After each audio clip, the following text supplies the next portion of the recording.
पहला, अब हम मस्जिदें नहीं छोड़ेंगे, हमारी मस्जिद छिन गई, अब नहीं छोड़ेंगे मालिक। हम मोहल्ले की मस्जिदें आबाद करेंगे मालिक। अल्हम्दुलिल्लाहि रब्बिल आलमीन वस्सलातु वस्सलामु अला अशरफिल अंबिया वल मुरसलीन अम्मा बाद फ़ौज़ु बिल्लाहि मिनश शैतानिर रजीम बिस्मिल्लाहिर रहमानिर रहीम वस्साबिक़ून अस्साबिक़ून उलाइकल मुक़र्रबून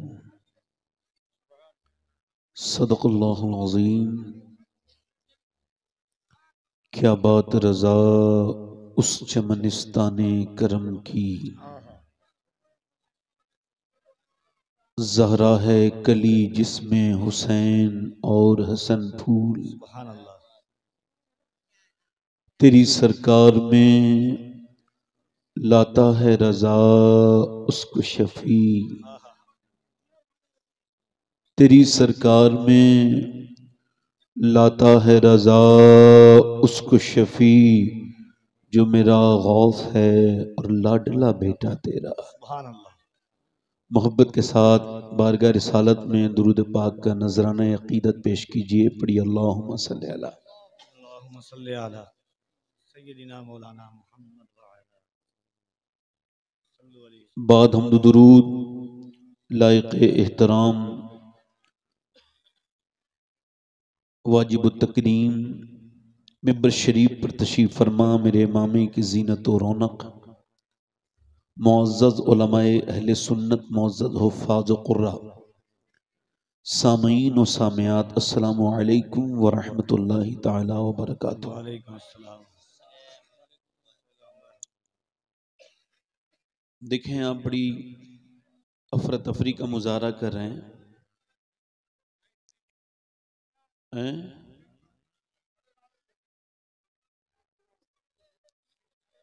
मैं तकरीबन 1.25 घंटा बैठा हूं तो मुझे 45 मिनट का टाइम मिला है तकरीर करने का, और उसमें भी अगर आप इतना शोर शराबा करेंगे तो मेरे लिए दिक्कत हो जाएगी। माशाअल्लाह बड़ी देर तक चंदा हुआ, जिन्होंने चंदा दिया अल्लाह उसको कबूल फरमाए। आप देख रहे हैं मिंबर रसूल पर सारे उलमा के दरमियान एक मरकजी किरदार और अपने दिल में हुजूर की उम्मत का गम रखने वाला इंसान। बेशक, वाह वाह। मैंने हुजूर रईसुल कलम को तो नहीं देखा, मगर चंद सफर बलियाबी साहब के साथ किए हैं, तो मैंने अंदाजा किया है कि जब शागिर्द के फिरासत का यह हाल है तो फिर रईसुल कलम की आंखों का आलम क्या होगा। देखिए, हमने थोड़ा सा शोर शराबा कम कर दे, मेरी बहनें भी बोलना बंद कर दें, मेरी बेटियां। मैं आपका खादिम हूं, खिदमत करने आया हूं, थोड़ी देरी मैंने आपसे बात करनी है, शॉर्ट वक्त है, थोड़ा सा हमको लिहाज है। अल्हम्दुलिल्लाह नौजवान तशरीफ रखते हैं। कुरान ने इंसान को कहा कि ये बड़ा जल्दबाज है। क्या कहा? ये सब्र का माना क्या है?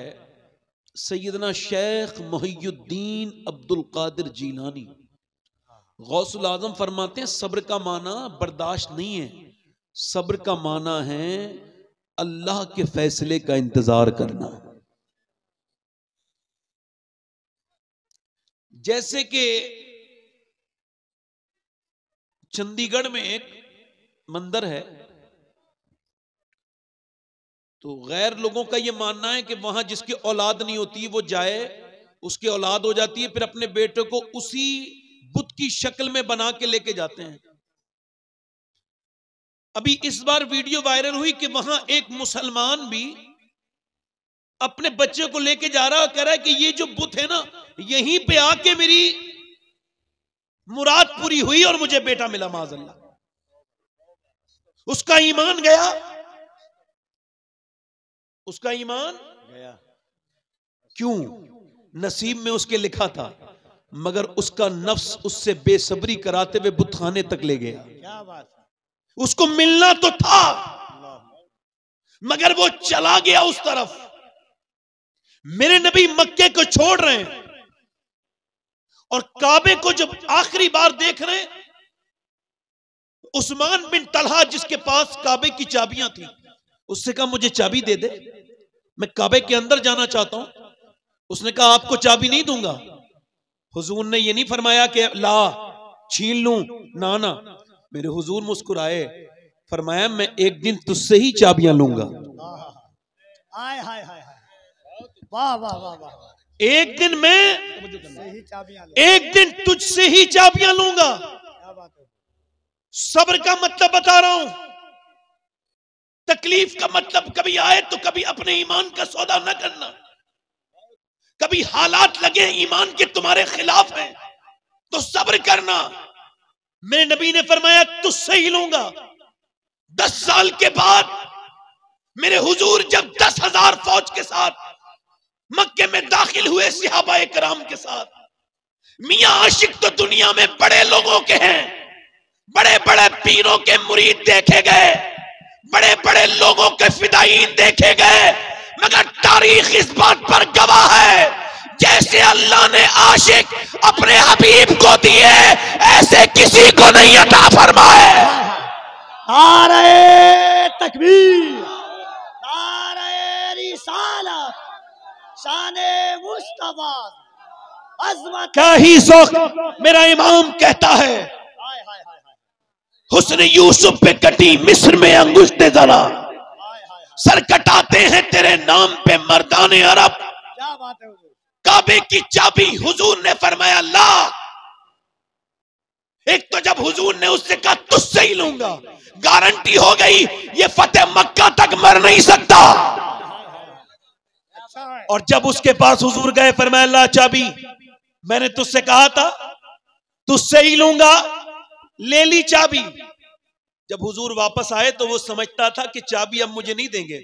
हुजूर ने फरमाया तुम्हारे ही पास रहती है, रिवायती तौर से खानदान नस्ल दर नस्ल ये आप चाबी संभालिए। कहने लगे आपने चाबी दे दी, अब जरा ईमान भी तो दे दीजिए, कलमा पढ़ा के मुसलमान भी तो कर दीजिए। मगर एक बात पर तवज्जो, नबी आए, अली के साथ आए और उसके अंदर के सारे बुत तोड़ दिए और मेरे नबी ने कयामत तक के अपने उम्मतियों को यह पैगाम दे दिया कि कभी ऐसी जगह तुम्हें शिरक नजर आए कि तुम्हारा दिल परेशान होने लगे, तुम्हारी हिम्मतें टूटने लगे और तुम्हारी आंखों में आंसू आने लगे, तौहीद के मानने वालों तो अपना दिल थोड़ा न करना, क्योंकि कयामत से पहले इस बात को याद रखना कि जब फतेह मक्का हुआ, काबे के अंदर के बुतों की सफाई करने के लिए अल्लाह ने हजरत अली का इंतखाब किया।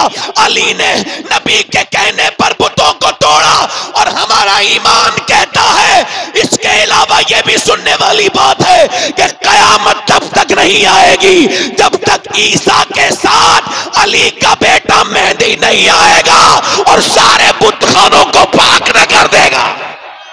नारे तकबीर, नारे रिसालत, वाह वाह वाह वाह वाह वाह वाह वाह वाह, सब्र।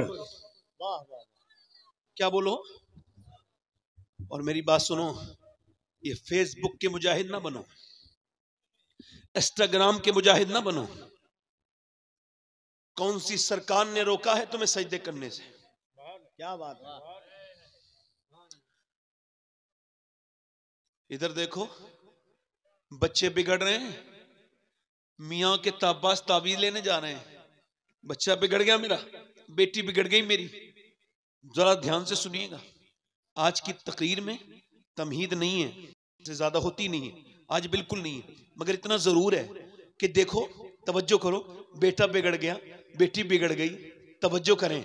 हजरत फुज़ैल बिन यास घोड़े पे बैठ के सफर कर रहे हैं, मुरीद पीछे पीछे हैं, घोड़े ने बिदकना शुरू कर दिया, आउट ऑफ कंट्रोल हो गया। आपने घोड़े को रोका, रोकने के बाद सजदे में चले गए, रोने लगे। मुरीदों ने कहा हुजूर घोड़ा परेशान कर रहा था तो ये आपने सजदा क्यों किया? फरमाने लगे मेरे नबी की हदीस है कि जब बंदा अपने मालिक का कहना नहीं मानता तो उसके नीचे वाले उसके मातहत उसका कहना नहीं मानते। मैं समझ गया कि मेरा रब मुझसे नाराज हो गया है, जो मेरा घोड़ा भी मेरा कहना नहीं मान रहा है। तो मैंने सोचा घोड़े को क्या मनाना है तो अपने रब को मनाना है। चलो अपने रब को मना लूं। अगर बेटी बिगड़ी है, अगर बेटा बिगड़ा है, अगर ये दोनों, तेरी बीवी अगर तेरे हाथ से जा रही है, तेरी औलाद अगर तेरे हाथ से जा रही है, तो मेरे दोस्त इस पर ज्यादा गौर करने की जरूरत नहीं है। मुसल्ला बिछा ले, मस्जिद में जाके कह माफ कर दे मालिक, क्यों मेरे बेटे मेरा कहना नहीं मान रहे हैं। मेरी बेटियां यहां पर बैठी हैं, मेरी बहनें यहां पर बैठी हैं, मेरी बच्चियां यहां बैठी हैं। अगर इन सारी बेटियों में, मेरी बहनों में से एक मेरी बेटी ने मेरी कहने को मान लिया, मेरी बात को समझ लिया, मेरी तरफ तवज्जो करना, गौर करना। आप याद रखना, इकबाल कहता है इनकलाब यूं ही नहीं आता, इनकलाब पहले घरों में आता है। कहते हैं इकबाल कि जब बहन अगर फातिमा बिनते खत्ताब अगर कुरान सुनाए तो भाई उमर कुरान पूरी दुनिया को समझा देता है, और अगर मां बन के फातिमा बिनते मोहम्मद कुरान सुनाए तो हुसैन पूरी दुनिया को कुरान का मतलब समझा देता है। वीडियो हैं, घरों में गाने हैं, फिल्में हैं, ड्रामे हैं। इधर देखो, तवज्जो करो। एक औरत अगर चाहे तो पूरी नस्ल बदल सकती है। बदल सकती है कि नहीं? बदल सकती है। हमारे यहाँ एक औरत आई, शादी होने के बाद उसने देखा मेरा आदमी पढ़ा लिखा नहीं है, वो खुद पढ़ी लिखी थी। तो अगर कोई पढ़ी लिखी जाहिलों में आ जाए ना तो पूरी जिंदगी इसी ताने में मर जाती है बेचारी, वो भी जाहिल बन। तुम तो पढ़ा लिखा ही नहीं, तुम में तो कोई, वो ये नहीं करेगी कि इसमें थोड़ी तालीम दे दूं, पढ़ा दूं, नहीं, पूरी जिंदगी इसी बात का झगड़ा रहेगा कि तुम जाहिल हो, मैं पढ़ी लिखी हूं। मगर उसने अपने आदमी को कुरान पढ़ा दिया। गैर मुनक़सिम हिंदुस्तान में, तवज्जो करें, एक आदमी अपनी बीवी को लेके आपके करीब जो भी शहर पड़ता होगा, मैं तो एग्जांपल के लिए कह रहा हूं, जैसे किशनगंज चला गया। अब बेचारा अपनी माँ बहन के साथ तो कभी नहीं गया था बाजार, मगर बीबी के साथ गया, और मजलूम इतना है बेचारा, बच्चे को गोद में लेके बाजार के अंदर चल रहा है, बच्चा, बीबी आगे आगे है। बेचारी ने एक जगह से दुपट्टा खरीदा है, और उसके बाद उसके जूते खरीदे गए।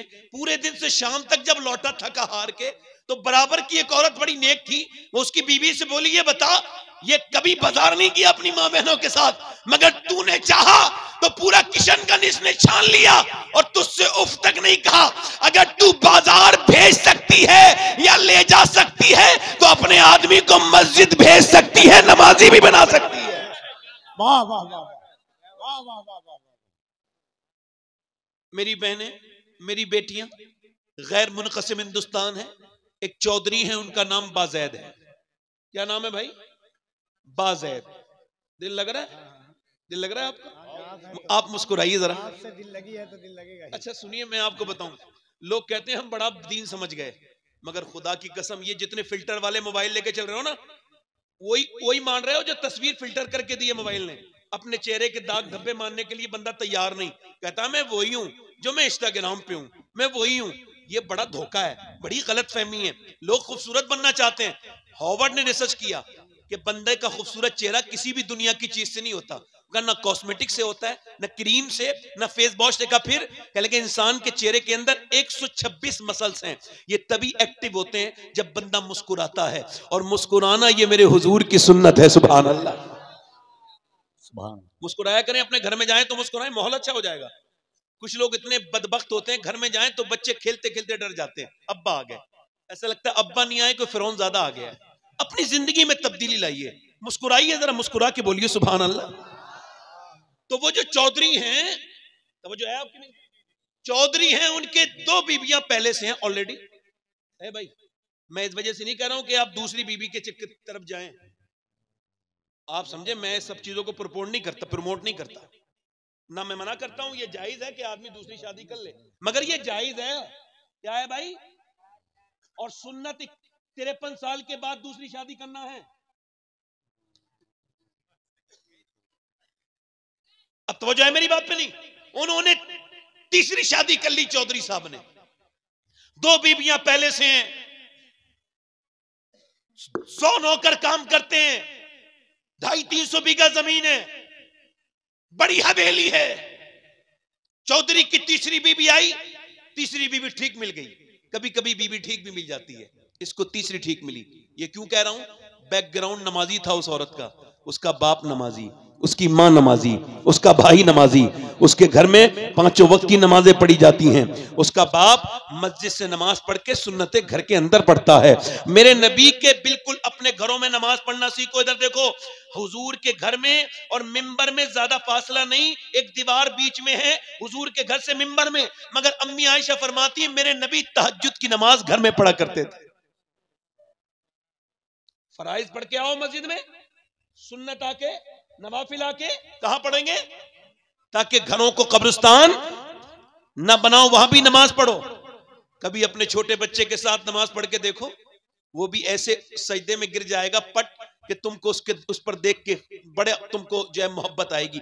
मैं कह रहा हूं उसकी 2 बीबियां थी, तीसरी बीबी आई, नमाजी थी, नेक थी। उसने सोचा कि आखिर इसको बदलना कैसे है, आखिर इसको बदलना कैसे है।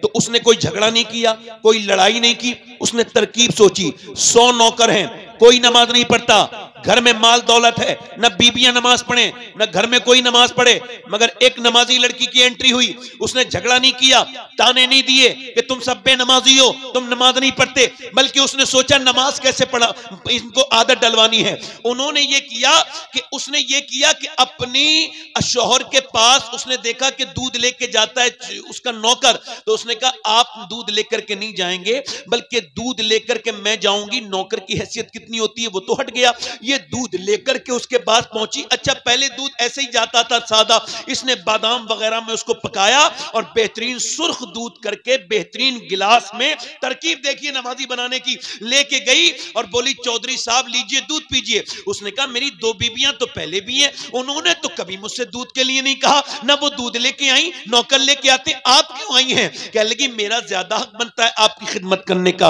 आप मेरे शौहर हैं, मैं आपकी बीबी हूं, लीजिए दूध पीजिए। चौधरी ने दूध पी लिया तो बोली हुजूर मैं आपके पांव दबाना चाहती हूं। कहा क्यों? कहा मैं अपने घर पे अपने अब्बा की खिदमत करती थी, अपनी अम्मी के पांव दबाती थी, अब मैं आपके पांव दबाना चाहती हूं। उसने कहा ठीक है, इजाजत दे दी। वो पांव दबाती रही। अच्छा, वो उन रगों को जानती थी जिससे दबाने से बंदे को रिलैक्स फील होता है, यानी वो बाप के दबाने जानती थी, ट्रेन थी, वो मियां अब तरबियत याफ्ता थी। पांव दबाते दबाते चौधरी को लुत्फ आया, उसको नींद आने लगी। जब वो सोने लगा खर्राटे शुरू हुए, कहने लगी चौधरी साहब मैं जा रही हूं, आपको भी नींद आ रही है, मगर अगर आपको बुरा ना लगे तो सुबह फजर में नमाज के लिए उठा दूं। तो एक तो चौधरी, दूसरा मर्द, 2 अलामत उसके अंदर तकब्बुर की। कहने लगा मैं, तू मुझे समझाएगी, जब भाग यहां से। अच्छा, आपको क्या लगता है ये उल्टा वाला रिवाज कब तक चलाएंगे आप, कि जो बदतमीजी करे उसने बेइज्जती कर दी, जो गाली बकता है वो बेइज्जती कर देता है? आपका क्या ख्याल है, जो गाली बकता है वो बेइज्जती कर देता है, या जो बर्दाश्त कर लेता है उसकी बेइज्जती हो जाती है? या इज्जत वाला कौन है? जो गाली बके वो इज्जत के लायक है, जो गाली सुन के जवाब न दे वो इज्जत के लायक है। गाली सुनकर जवाब नहीं। ये इतनी हल्की आपने अपनी इज्जत क्यों बना ली कि कोई भी बेइज्जती कर दे आपकी? खुदा की कसम, गालियां देने वाला अबू जहल इज्जत के लायक नहीं है, गालियां सुन के सब्र करने वाला अबू बकर सिद्दीक इज्जत के लायक है। वाह वाह वाह वाह वाह वाह वाह वाह, क्या बात है, वाह वाह वाह। बदतमीजी की उसने बागिया से, अल्लाह वाली थी, वापस पलटी, चली गई, मगर फिर दूसरे दिन उसने रास्ता नहीं बदला, आई। अरे बेइज्जती किसी करने थोड़ी होती, आई, पलटी, और पलट के बाद दूध लेके आई। चौधरी का फिर नमाज के लिए कहेगी, कहा चौधरी छोड़ो ना, खत्म करो ना बात को, मेरा हक क्यों आप खत्म करते हैं, दूध तो पीजिए फिलहाल। उसने मोहब्बत से दूध पेश किया, चौधरी भूल गया कल की बात को, उसने दूध पी लिया, और दूध पीने के बाद वो फिर उसके पांव दबाने लगी, दबाते दबाते दबाते दबाते दबाते दबाते पांव, चौधरी की आंख फिर लगने लगी, फिर खर्राटे हल्के हल्के शुरू हुए। औरत आगे बढ़ के बोली चौधरी साहब आपको अगर बुरा ना लगे मैं जा रही हूं, नींद मुझे भी आ रही है, मगर गुस्सा न करना, जलाल न करना, देखे रूठ न जाना, सुबह फजर में नमाज के लिए उठा दूं, आओ देखा न ताओ। चौधरी ने लात मार दी, ऊपर पलंग था, लात मारते ही ऊपर से नीचे को लुढ़क के गिरी, मुंह के बल गिरी, मुंह फट गया और उसके अंदर से खून भी निकलने लगा। और जब खून कतरे नीचे को टपके, उसने एक मर्तबा भी नहीं कहा जाहिल मारता क्यों है, मैं तो तुझे नमाजी बनाने आई हूं, एक मर्तबा भी नहीं कहा। न जाने कितनी नेक थी, उसने उठाया वहां से वो अपना बर्तन और खामोशी के साथ चली गई। न जाने कितने नेक बाप की औलाद थी, न जाने कितनी नेक माँ की औलाद थी। कैसी माँ होगी जिसने ऐसी बेटी तरबियत की है, ऐसा कितना नेक बाप होगा। मियाँ पिटी कुटी एक लफ्ज नहीं का चली गई, फिर आती रही जाती रही। एक आध हफ्ता गुजर गया, चौधरी बोला गाली देता हूं मारता हूं फिर भी आती है, तुझे मुझसे क्या लालच है, चौधरी की बेटी है, आखिर तेरी भी तो इज्जत है, क्यों मुझसे गालियां खा के वापस आती है। कह लगी चौधरी और कोई बात नहीं है, मैं नमक हराम नहीं हूं, नमक हलाल हूं। का क्या मतलब, का घर पे नमक हरामी नहीं सिखाई, बाप ने नमक हलाली सिखाई है। मैं तेरा नमक खाती हूं और मेरे नबी फरमाते जब बेनमाजी मरेगा इतनी प्यास लगेगी मरते वक्त उसको कि अगर 7 समंदर भी पी जाए तो उसकी प्यास बुझने वाली नहीं है, उसकी प्यास बुझने वाली नहीं है। ये मेरे नबी का फरमान है। मेरे आका फरमाते हैं कयामत के दिन जो नमाज नहीं पढ़ता है फिरौन के साथ खड़ा होगा, वो नमरूद के साथ खड़ा होगा, वो दुश्मनाने खुदा के साथ खड़ा होगा। ऐ चौधरी तुम नमाज नहीं पढ़ोगे तुम जहन्नम में जाओगे, मेरे होने वाले बच्चे भी जहन्नम में जाएंगे। इसी वजह से गाली भी खाती हूँ पिटती भी हूँ, मगर सोचती हूँ कि मेरा शौहर नमाजी बन जाए। तुम नमाजी बनोगे तभी मेरे बच्चे नमाजी बनेंगे। मैं माँ हो के कैसे बर्दाश्त करूं कि मेरे बच्चे जहन्नम में चले जाएं। बस यही लालच है और कोई दूसरा लालच नहीं है चौधरी। इसी वजह से पिटती हूँ, तेरी तकलीफें उठाती हूँ आती हूँ। चौधरी बात सुन के रोने लगा, उसकी आंखों में आंसू आए, कहने लगा सुबह सुबह तुम ना उठाना मुझे, बल्कि मैं तुमको सुबह को उठाऊंगा, मैं सुबह उठाऊंगा। सुबह चौधरान को उठा दिया। सुबह को जब फजर में उठाया इसने वुजू किया, सजदे में चली गई। यही तो ताकत थी मुसलमानों की, सजदा। सजदे में चली गई और जाने के बाद अपने रब के सामने रो के कहने लगी मेरे रब तू बेहतरीन कदरदान है, तुझको पता है मैं कितनी पिटी हूँ, कितनी मारी गई हूँ, कितना मुझ पे जुल्म हुआ है, मैंने गालियां खाई हैं, बड़ी मुश्किल से यहाँ तक लाई हूँ, यहाँ तक लाना मेरा काम था, इसको कबूल करना तेरा काम है। मैं एक कमजोर औरत हूँ, तू बेपनाह ताकतों वाला परवरदिगार है, मैं खताकार हूँ, तू बख्शने वाला तव्वाबुर रहीम है। ऐ मेरे करीम मुझको मेरे पद फरमा दे, मेरे आदमी को झुकाना मेरा काम था, अपनाना तेरा काम है। इसके दिल को कबूल कर ले, बदल दे मालिक दिलों को बदलने वाले। ऐसी तड़प के रोई, ऐसी गिड़गिड़ा के रोई, ऐसी रोई कि अल्लाह ने चौधरी का ऐसा दिल बदला कि फिर तहज्जुद की नमाज भी चौधरी से कदा नहीं होती थी, बल्कि फिर तो उसने मियां 5 वक्त की नमाजें पढ़ी, उसने मस्जिद भी बनवाई, 100 नौकर नमाजी बन गए, सारी बीबियां नमाजी बन गई, पूरे इलाके में नमाज की लहर दौड़ पड़ी। एक औरत ने मदरसे बनवा दिए, चौधरी की दौलत से दीन का काम होने लगा। और सुनो, जब इन दोनों के दरमियान बच्चा पैदा हुआ तो कोई आम बच्चा नहीं था, जिसके बारे में सैयदी आला हजरत ने लिखा कि पंजाब में इतना बड़ा गौसे आजम का आरिफ कोई नहीं है जितना सुल्तान मोहम्मद बाहू है। जब इसके यहाँ पर बच्चा पैदा हुआ उसका नाम सुल्तान मोहम्मद बाहू था, जिसने कहा था तस्बीह फिरी पर दिल नहीं हो फिरिया, की लेना तस्बीह पढ़ के हूँ, इल्म पढ़ा पर अदब न पढ़िया, की लेना इल्म नु पढ़ के हूँ। यानी जब माँ बाप नेक हो तो बच्चे कुतुबुल अख्ताब बन के पैदा होते।